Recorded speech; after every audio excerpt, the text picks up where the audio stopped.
That's one thing we know for sure. Yeah. For sure, is that things are going to change and things are going to end, including us, that we're going to come to an end.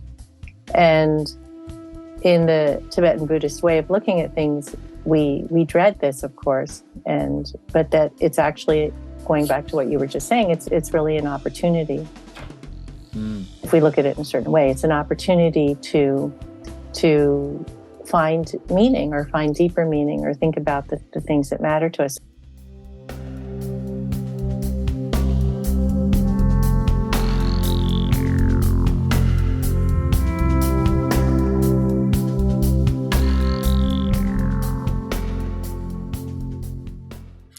Hey everyone, Raghu back with Mindrolling and Tashi Slater. Happy to see Anne again. We did something a year and change ago. Welcome. Thank you, Raghu. It's such a pleasure to be here again. So maybe a little bit of refreshing because Anne comes from an extraordinarily interesting family, a father from Jersey and a mother from Tibet, which is highly unusual in every way you could possibly think about that. And so her life has been pretty interesting, especially since you have pursued your family history and your connections. Her great-grandfather was close to the 13th Dalai Lama. I mean, that's not nothing, folks, out there. It's pretty amazing to have that kind of connection. And he also helped Evans Wentz bring this wonderful book, the Tibetan Book of the Dead, to the West. And those of you who know, of course, what Ramdas has done, he did the psychedelic experience with Leary and who? Cohen? Was it Sidney Cohen? Or no, it was Metzner. And that was just taken directly from there. In fact, Ramdas was introduced to it, and Leary, I believe, by Aldous Huxley, who had connected with it first. So it's quite a lineage, this book, as to what it is and where it comes from. Is incredible. And Annie, and you have had some pretty intense experiences, which we talked about on the last podcast around your getting as sick as you got and actually going through a near-death experience, basically, which I want to kind of expand on that a little bit. But can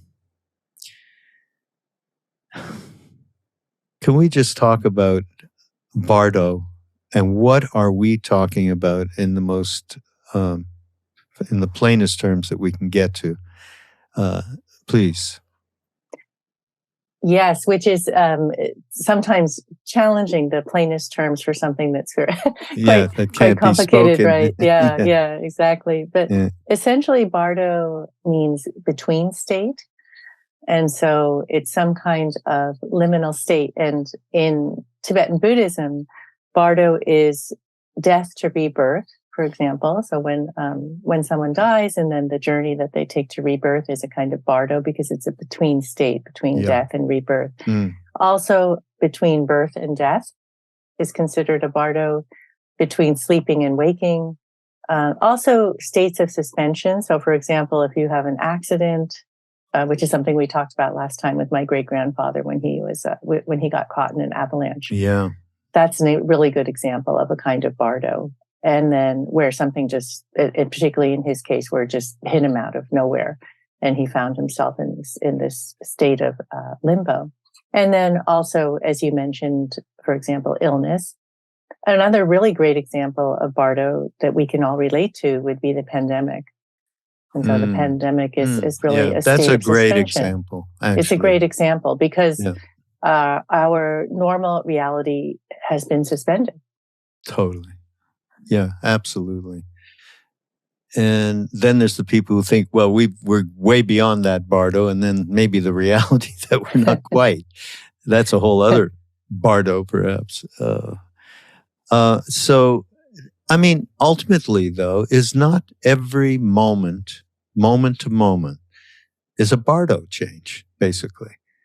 Because everything that we experience as quote unquote reality changes from moment to moment. I mean, it's extraordinary, and we feel that, which is why one of the great things to mention to everybody who's listening, I talked to Anne before about motivations for getting together with her and so on, and certainly it's her experience and her connection to the Tibetan Book of the Dead, but also it's the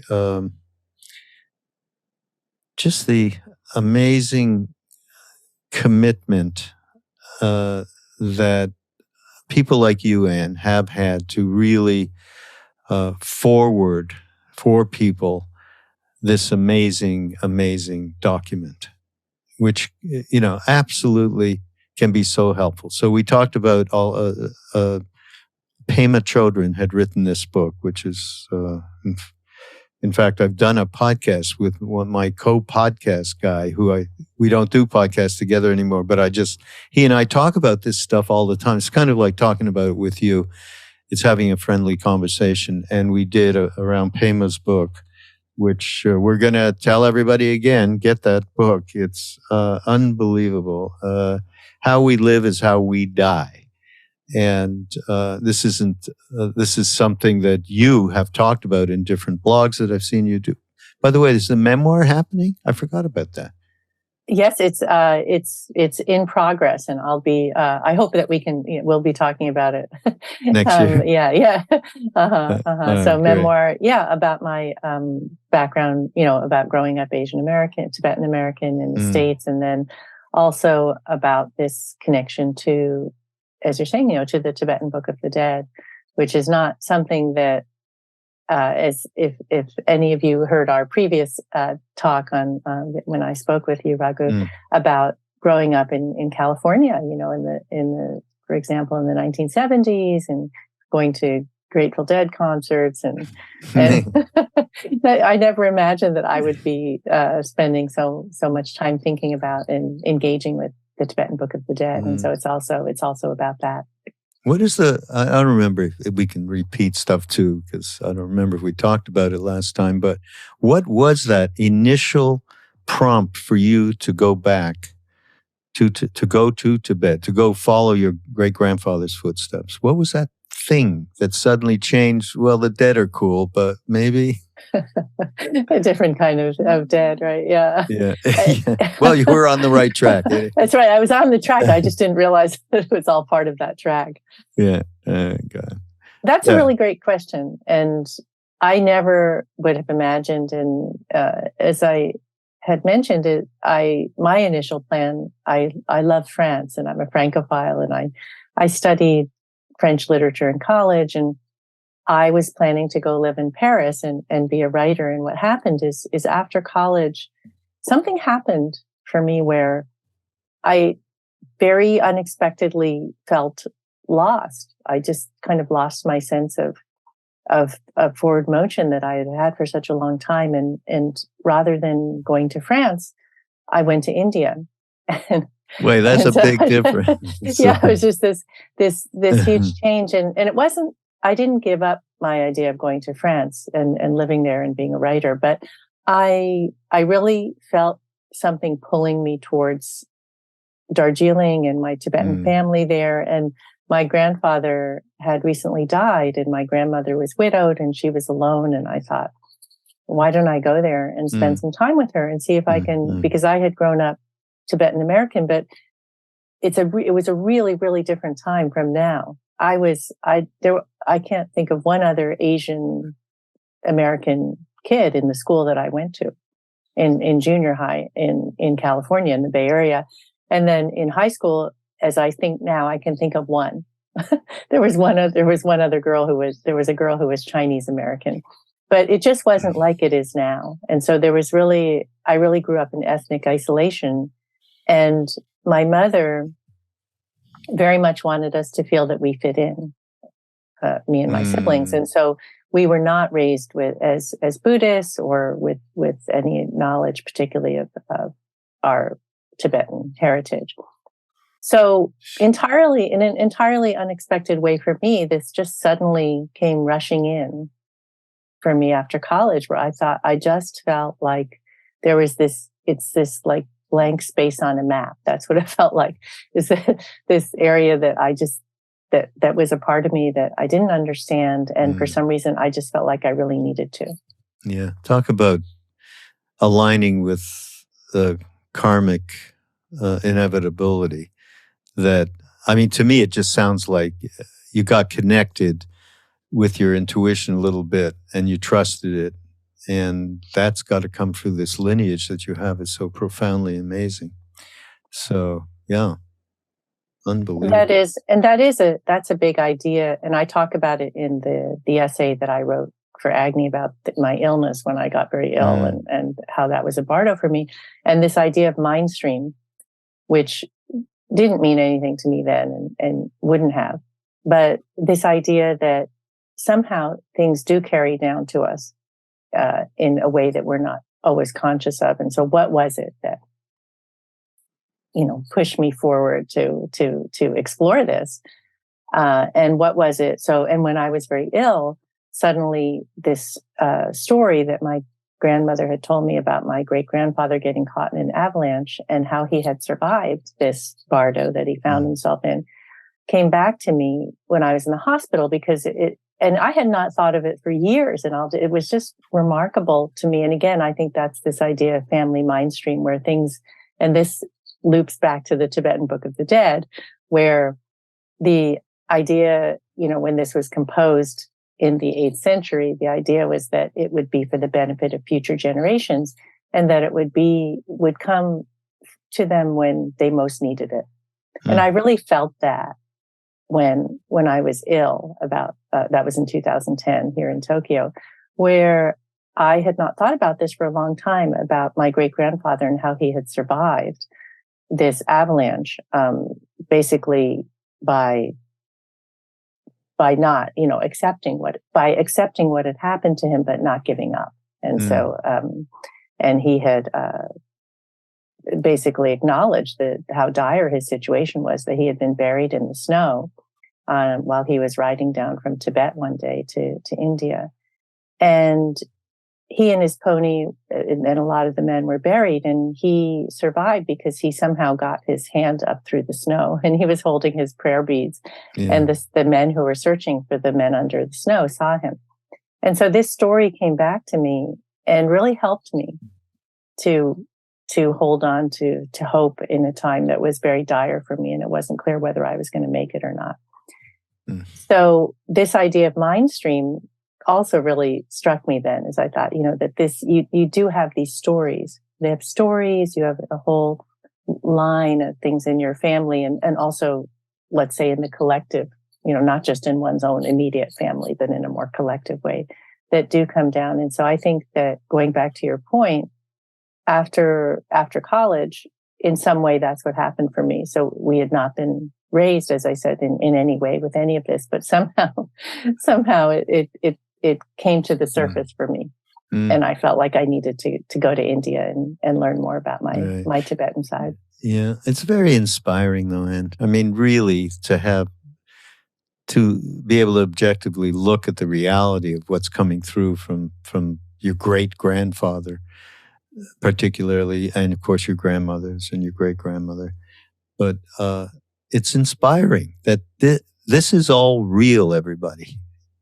And so, by the way, in Pema Chodron's book, she's talking about, all of the Bardos and the liminal spaces in between things, everything, and describing them in detail and so on. And then at one point she goes, of course, people may say, well, how do you know? And she would say, yes, I don't have any idea directly experientially, although through meditative practice and so on, I have experienced. But I was told this by Dilgo Khyentse Rinpoche, 16th Karmapa, Chogyam Trungpa Rinpoche. She listed off her teachers. And she just said, I trust them. just as simple as that. That's why, in a similar way, but moved over, that's many of us trusted Ram Dass. That's how we got to India. You had the same trust underneath all of the stuff of, and I love, by the way, you describe your high school days, or your, right? In this blog that you wrote, what's the name of this blog? Oh, it starts out with you describing the Buddha and how he slipped out of his father's palace, and how you wanted to also slip out. They called you Miss Perfect and Miss Goody Goody. Can you imagine what you'd be called now? I mean, oh gosh, yes, really, that's right. Yeah, more innocent time for sure. But I'm just thinking about your great grandfather, who was lost in that avalanche and then raised his hand, and what you said about in one moment, he surrendered to the reality of what this is. In that same moment, he summoned up whatever courage to try and stay alive, raising his hand up. That is not an easy thing, right? That's walking on the edge of a sword, in terms of how easy it is to let go into one or the other, and then the reality of it is completely altered by virtue of being, I'm going to do this thing. I'll get through it. Death isn't, or including it rather. I thought that's amazing. No? It's a really, really clear example. And I think of it often because it's such a great example of, for example, the dangers of denial. And so if he, so suddenly he's riding along and this beautiful morning, coming down after a mission in Tibet, and he is suddenly hit by this avalanche, and metaphorically, so the same thing, like when we're suddenly hit by things, whatever it may be. And if he had, for example, spent his time when you're buried in an avalanche, you have a very, very short time. Yeah. Right. And so but the thing I love is the parallel between that. So, we think we have forever in life, right? We're like, oh, there's plenty of time. I'll do this later, whatever it may be. And for him, he had a very, very short period of time. Yes, because of the oxygen. And he could have spent his time wishing it hadn't happened, wishing he hadn't gotten caught in the avalanche and he was still riding down on his pony on this beautiful morning. And why did it happen to him? Why weren't one of the other guys buried? Yeah. All the attachment to everybody in his family and friends. Yeah. Right. And meanwhile, tick, tick, tick. Yeah. Right. So the time would have been passing by and he easily could have died thinking these thoughts. Yeah. And it's such a clear example of where accepting what had happened, this is actually like a really bad situation, allowed him to have a clear mind and figure out what he was going to do and take action. Yeah. And so because he was able to not cloud up his mind with all these thoughts of longing for his normal life and his normal reality, he was able to take action and actually save himself. And I think that has huge implications for us in our daily lives. And so it fortunately is usually not such a short, period of time that we have to make these decisions. But where we can, going back to the pandemic, we could spend a lot of time wishing that it hadn't happened. And I'm sure a lot of us have, wishing this hadn't happened. I wish I had my life the way it was before, and so on and so forth. But that is, we can't have it. It's over. Yeah. And so if we clear that and we think, okay, looking now at what is the reality, and then not giving up, that's a really powerful lesson. Yeah. When I had COVID, I had a couple of those thoughts because what happened to me is it prevented me from my schedule going off to India that we talked about. And but COVID's pretty powerful. You don't stick with one thing or another very long because you realize the absolute emptiness of doing that. Not the good emptiness. The other kind. The other kind, yeah. So it's also what happened to your great-grandfather. It's also, we can say it's analogous to obstacles when you are going through the Bardos. There are definitive obstacles. One of them is, you don't realize you're dead. That's not a good thing. It's a big obstacle. Yeah. Or just the clinging, which is such a part of our day-to-day life. And, my friend Joseph Goldstein, his recommendation to a young seeker at one point was when they said, what is it that you would recommend in anything? You've had all of these decades of practice and so on. Stop clinging, right?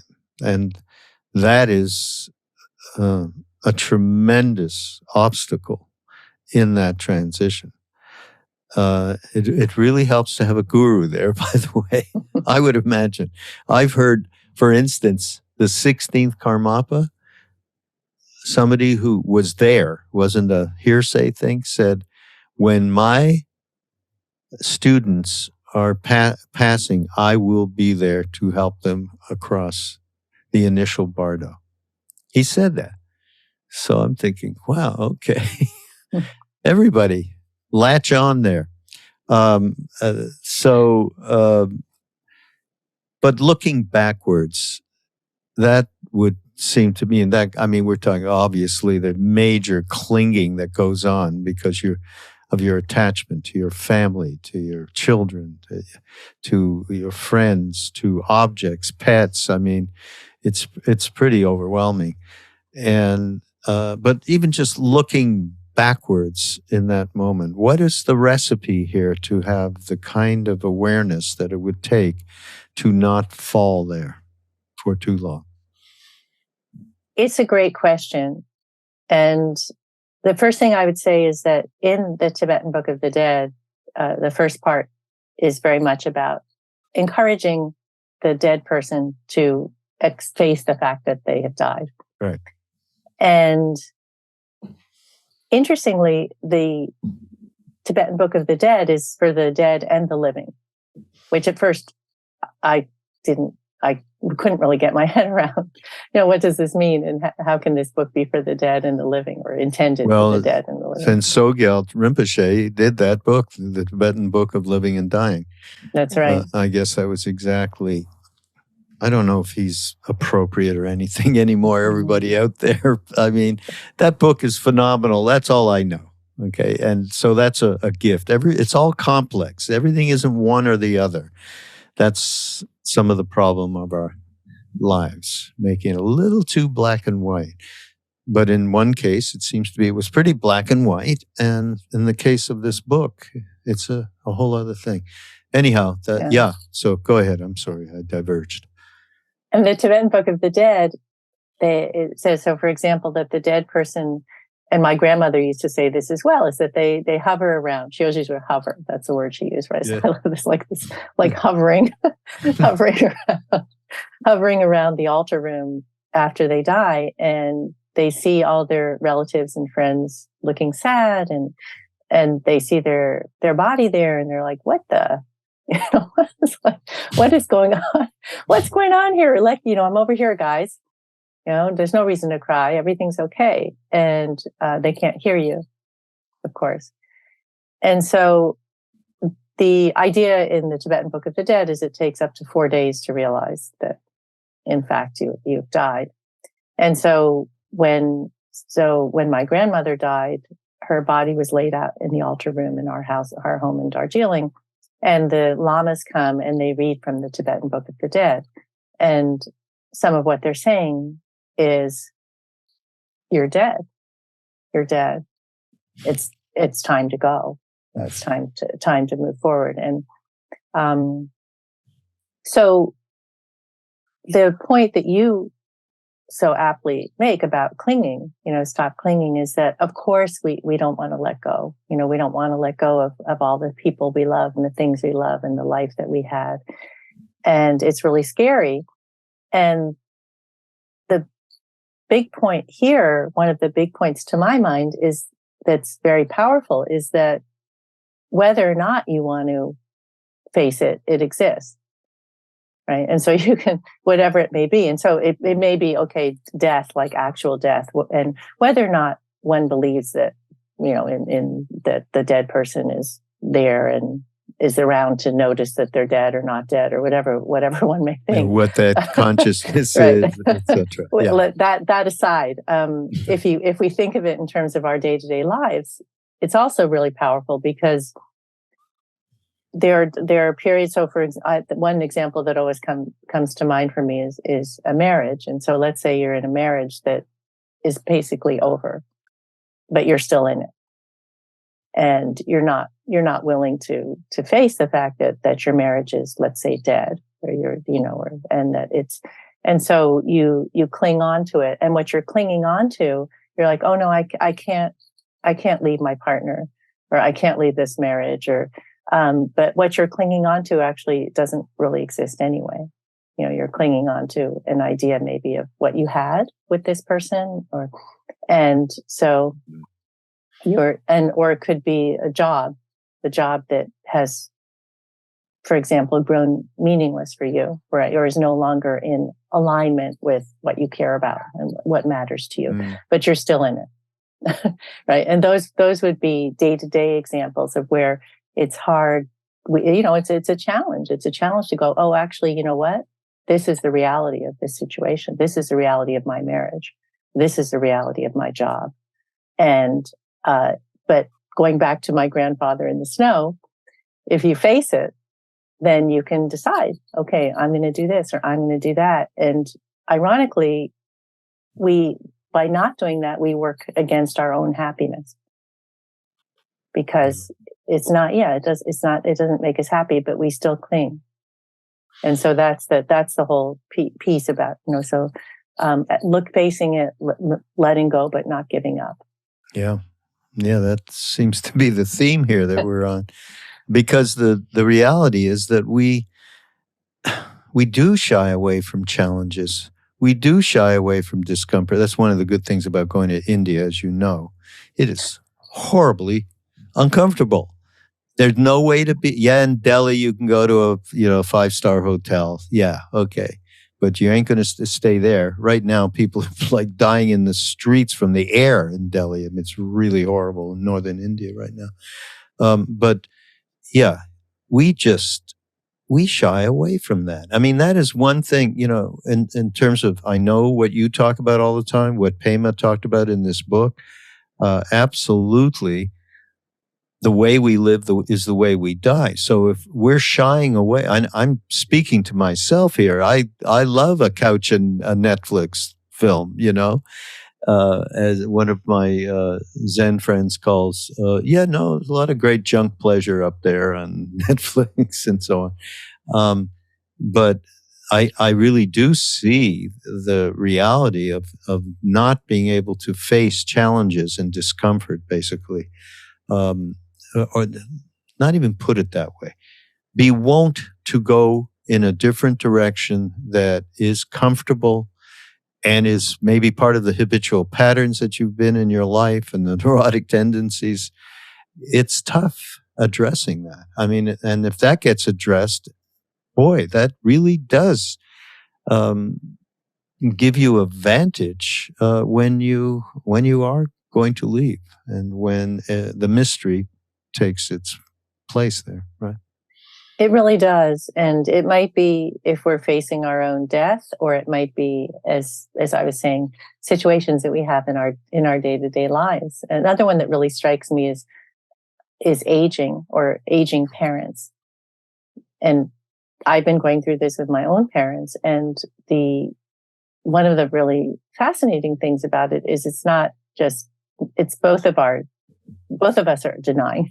So they're in denial. Yeah, right. They're in denial. I'm in denial. Great. It's a club, denial club. I know. I'm on the other end. I'm the parent, right? And you know, my children. You know, we're doing that dance.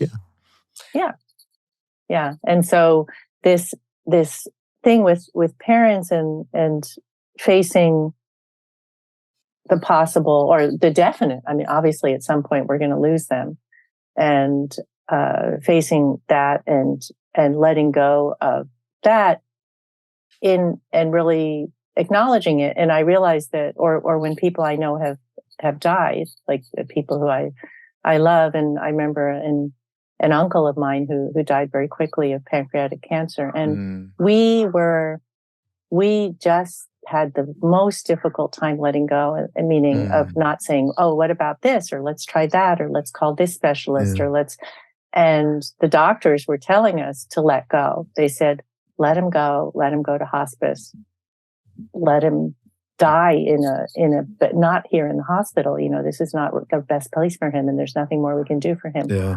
And that was also for me a really striking example. And I regret that. I regret that he ended up dying with all these people kind of going, what about this? What about that? You know, and they're in the hospital rather than in a peaceful way where he could have just had us with him because everyone came to see him. But there was so much commotion and anxiety and fear and panic around accepting. And the doctors knew it well. I'll say that they knew it well. We thought they're like, oh gosh, what? You're giving up on him? And and that wasn't it. And now I understand that. And I think it's the same with aging parents. And my father's already passed away, and my mother now has really gotten on and really accepting that. But when you accept it, then you can be with it. You can be with it. You can be with them in a much more meaningful way than trying to turn away from it. You know, one interesting thing that I know of through Trungpa Rinpoche,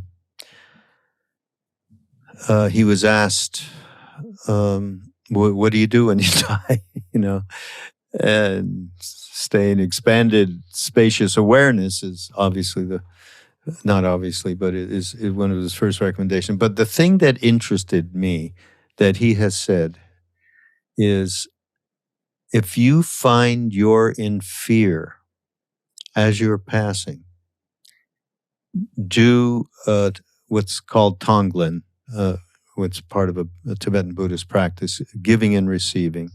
Send out love to everyone who is going through this same thing in the same moment, and take in whatever negativity and convert it.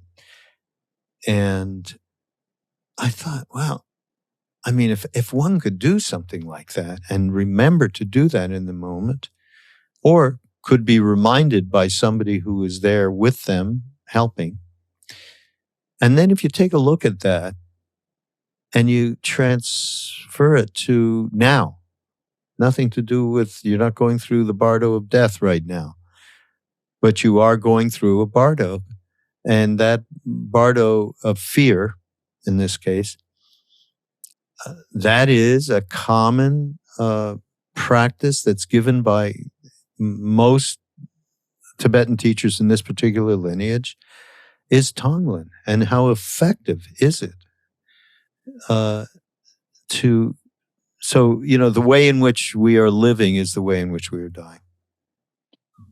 And you mentioned that change, I mean, everything changes from moment to moment, which is really, of course, true. And it's one of the great paradoxes where we're living in this universe of this world of impermanence, and yet we want permanence.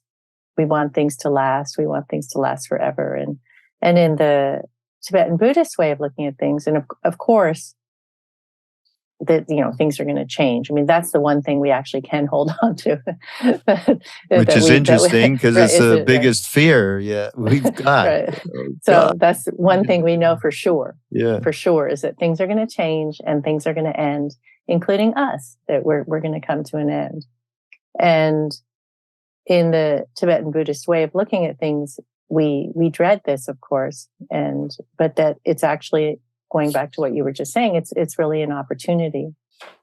If we look at it in a certain way, it's an opportunity to find meaning or find deeper meaning or think about the things that matter to us. So if we look at it that way, rather than, oh, this is something I'm going to try to avoid, even though we can't avoid it, then we can look at it as this is the normal course of things. It's the normal course of things that we're going to lose people we care about, and we're going to lose things we care about. And sometimes it really strikes me, how we come into the world with nothing. We're just born, and there we are, this naked little baby, and we go out with nothing. And, you look around all the things you have. And sometimes I get very, because I have things like objects from like I have the prayer beads that I got from my grandmother that belonged to her. I have the actual prayer beads that my great grandfather stuck up through the snow that day that he was holding. No, right, are here by my desk. And I thought, but I can't take those with me. So partly I think, I'm going to be like King Tut, and all these things are going to be like buried with me. I'll have the God box that he used when he traveled in Tibet, and I'll have the prayer beads and all, but I won't have any of it. Right. We won't have any of it. Right. It's amazing. Hey, what about when you went through that, when you were very sick and died, basically, or at least had some kind of NDE, right? Near-death experience in that. Yes, and I had it was endocarditis. I had a very serious heart infection. Right. What can you, looking back, how can you refer your experience to what was going on in terms of the Bardos? Can you connect that up and just your direct experience? And, you lost senses, right? You went through the loss of senses. Did that happen? It's hard to say, in the sense that I was in the hospital for 6 weeks. And what happened is and in this way, it was very avalanche-like. I just woke up one morning very, very, very unwell. There was no preamble to it. It was just like bang. Right. And I woke up. Anything can happen any moment. Yeah. I was supposed to fly to San Francisco the next day. And I woke up and I had a fever of 103. I couldn't stop shaking. I had terrible nausea and a terrible headache. And I went to the doctor, and they told me that I had gastroenteritis. And I couldn't eat or drink anything. And they gave me an IV, and they sent me home, and it got worse and worse. And I was so already from the start, I felt like I was in an altered state. It was the really, one of the really odd things is that I really did have some of these experiences. I felt like, I remember waking up at one point, and my husband was there. And I was calling to him. And it was the oddest thing, because I was calling to him, and I'm sure I was delirious, right? Because I was so ill. And I was calling to him, and he didn't hear me. Right. And I remember I thought, oh gosh, I'm dead. I said, I must be, this is what it's like. This is what this is what I've been reading about all these years. And I'm actually here. I'm seeing my former life, and I can't reach it, and they can't hear me. And so what happened, and this was particularly intensified by the fact that the doctors didn't know what was wrong with me. And so there was very much a feeling of just kind of spinning in space. And it took about 10 days for them to finally figure out that through, tremendous, wonderful effort on their part, that I had endocarditis, which is an infection of your heart lining. And that it was so far advanced that they said that they were surprised I hadn't had a heart attack, that there was so much bacteria in my heart valve. And then it felt very Bardo-esque in this whole thing also, because it just there was really a journey feeling to it. in spite of the feeling of disorientation, because it just got worse and worse. And so it seemed that I thought, okay, well, they figured it out, so now they'll fix it. But what happened is that, and this can happen with this kind of with endocarditis, is that some of the bacteria from my heart valve traveled through my bloodstream to my brain. And so then I had a brain abscess. And so then things got really dire. And I remember the doctor showing me and my husband on the computer. He showed us what it looked like, this big dark spot, on my brain where the abscess was. And I actually left. I left the room. And I thought, this is because I couldn't look at it. I thought, and it was the weirdest thing to be looking at a picture of my own brain that was basically was dying. I mean, the tissue was dying because of this abscess. And so they thought, they maybe would have to do a craniotomy and drill a hole in my brain to try to drain this. And there were all sorts of discussion. And so I just left my husband there to talk to him, because I couldn't, I felt so unwell, and I just couldn't take this in. And so the whole experience, and I remember especially at night, because the nights in the hospital, especially if you can't sleep, are really long. And I would be lying there and I could hear the beeping of the monitors from mine and the other patients in the room. And I really had a sense then of being in Bardo, of just sort of like drifting along. I was drifting along in the dark and not knowing what was going to happen. And again, going back to my great grandfather of not wanting to give up, because partly, I just thought, you just think this is it. It's like, I'm actually going to be one of these people who dies in their 40s. And then, and everyone was doing what they could, but I was doing what I could. But there was very much a feeling of that. And one of the things that really made me feel better, and this goes back to what you and I were talking about, mind stream and connection to our ancestors, is that what I would do at night like that when I couldn't sleep is I would go in my mind to my grandmother's house.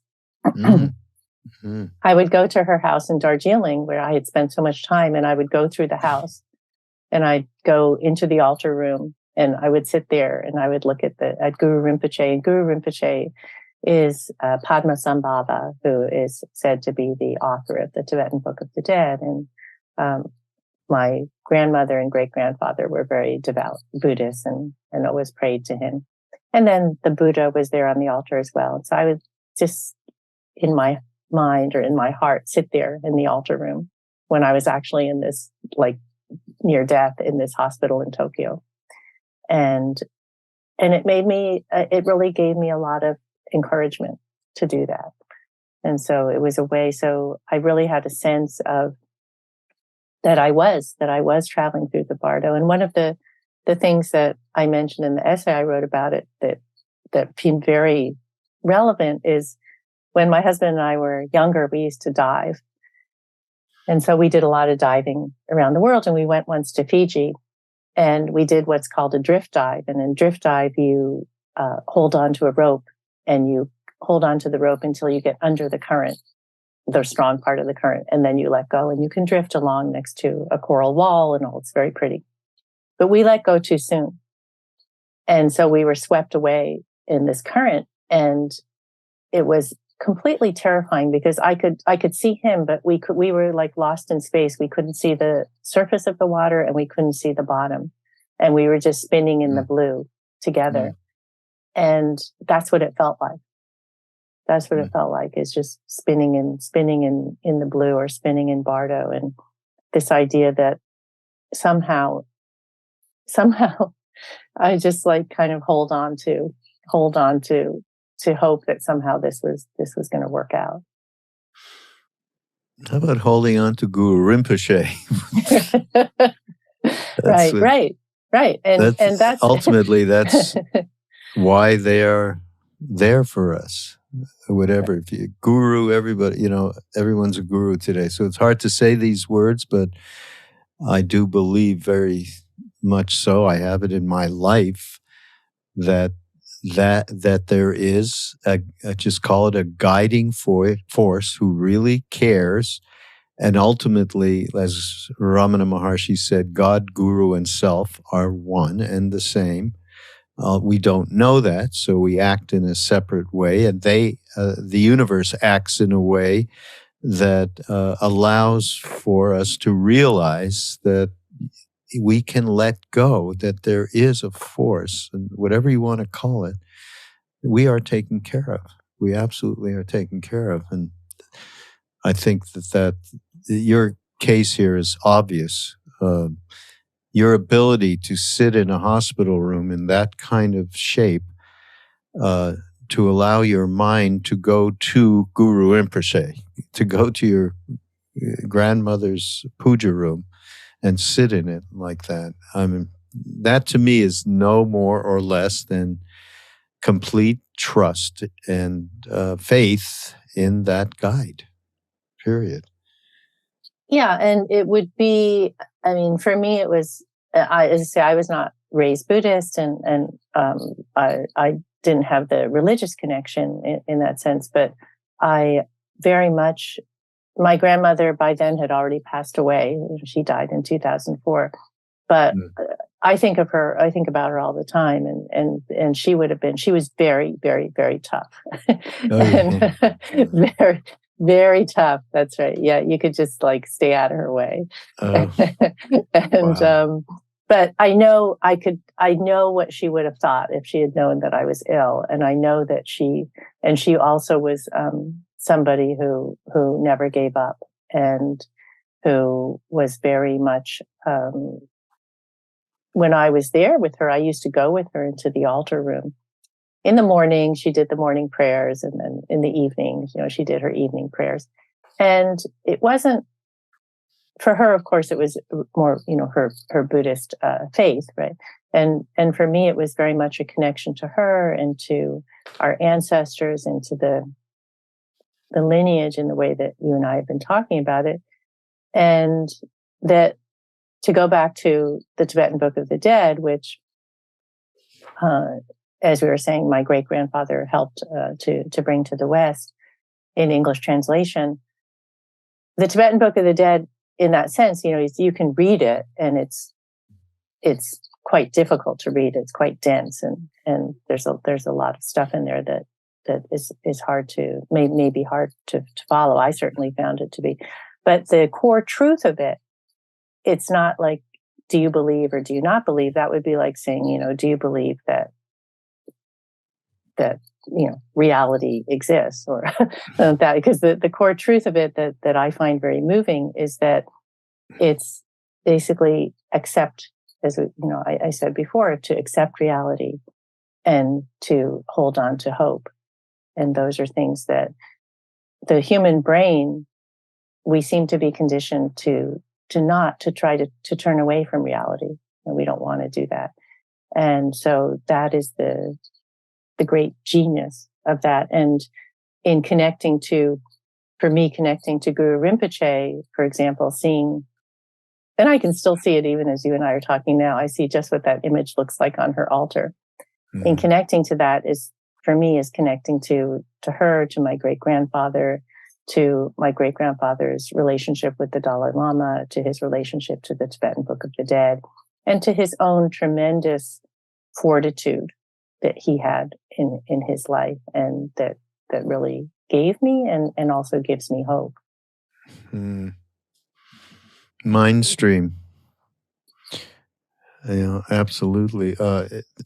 And the that's super, super important. The lineage through our elders and ancestors and the connectivity. I learned more about that in India with our Indian family, because, boy, they really do understand, the idea of selflessness through family, as well as taking from our ancestors and absorbing it and passing it on, that the mind stream. I love what happened to you with going back and seeing tracing the footsteps of your ancestors, basically. I think that's so cool. I wanted to just, I wanted to read from a blog of yours. And it's about, I think it's about your trip to Darjeeling. I think this is you, but as I read it, you'll let me know. But basically, this is what happened to me, and I mean only on the deepest experiential level of being in this kind of a zone, which I was just over the last few weeks. Right, I mean, we were 75 miles, as the crow flies, to the 26,000-foot peaks. One in particular called Tricycle, which is Shiva's trident. It's amazing the way it actually looks like that. And the way that you get absorbed into this way beyond, and this is not an inanimate representation of reality, nature. So the name Darjeeling comes from the Tibetan word dorje, which means thunderbolt, and ling, or land. The dorje is believed to be a bolt of wisdom. So Darjeeling, land of the thunderbolt, I never knew that. That's so great, right? Is a place where illusions can be shattered and enlightenment attained. Traveling to Darjeeling after college, so this is you, right? That's I harbored no expectation of enlightenment, had little idea of what it even meant, but I did feel like I was on a quest as I ascended from the vast dry plains north of Calcutta into the mountains. The landscape itself invited meditation on pilgrimage. Giant bamboo and palms edged the road, along with myriad ferns and mosses, birch and maple and oak trees, orchids and rhododendrons, emerald parakeets and doves, warblers and fairy bluebirds, flitted in the lush forest. I mean, I'm just sitting there. I'm in that. Yeah, it was so great. Monsoon swollen streams flowed past. Soon swirling mist obscured the plains and sinuous hills receding into the distance below. I have pictures of that. Silvery waterfalls threading through dense foliage, the next hairpin curve, a glimpse of a mountain hut higher up as a fleeting window opened in the mist. Everything beckoned me onward. As the driver rounded the last bend and we entered Darjeeling, the sky cleared and an array of light illumined the golden roofs of a monastery perched above the road. The jagged, snowy peaks of Kanchenjunga materialized, massive and otherworldly, dwarfing the town, spilling along and down a ridge. That's what it's like.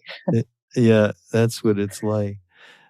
And you described also in 1750, Lama Dorje Rinzing, together with a handful of alkalites, left Sikkim on a spiritual quest. They passed through the sweltering Tista Valley, stopped to camp the night by the cool shadow of the blue Ranjit River, and began their ascent next morning through beautiful virgin. Can you imagine back then what all of that was? Forests of rhododendron, magnolia, and oak. And after some hours, they began walking along a ridge that presented a magnificent panorama of Mount Kanchenjunga and a dozen other snow-covered peaks stretching across the entire northern horizon. As the Lama and his party climbed, they felt strangely uplifted and invigorated. And that's exactly, Anne, what happened to me over the last few weeks. Exactly that. Yeah. Yeah. And it's a really moving intersection, connection, what we call it, between landscape and our inner landscape. And so, absolutely. Right? Absolutely. And so it just gives rise to that. And it was a perfect place for me to read Pema's book, too, because that kind of way in which you're connecting, the guru is this landscape. It is not inanimate. And I mean, it's extraordinary.